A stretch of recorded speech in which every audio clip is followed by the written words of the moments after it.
வணக்கம், இது உங்க கலாமதி சேனல். இன்னைக்கு வந்து இந்த வெயில் காலத்துக்கு ஏற்ற ஒரு கேழ்வரகு களி. அடுப்பத்தை வச்சு ஒரு மண் சட்டி வைக்க வச்சிருக்கேன். இதில் ஒரு கிளாஸ் கேழ்வரகு மாவு எடுத்துக்கிட்டேன். 3 டம்ளர் தண்ணி வச்சுக்கணும்.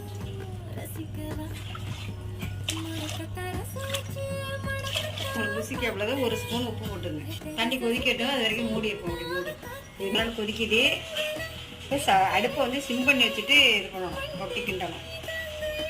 ஏன்னா கட்டி கட்டியாக ஆகிடும், அதனால ஸ்டவ்வை சிம் பண்ணி வச்சுட்டு இப்போ கொண்டு வந்துடுங்க.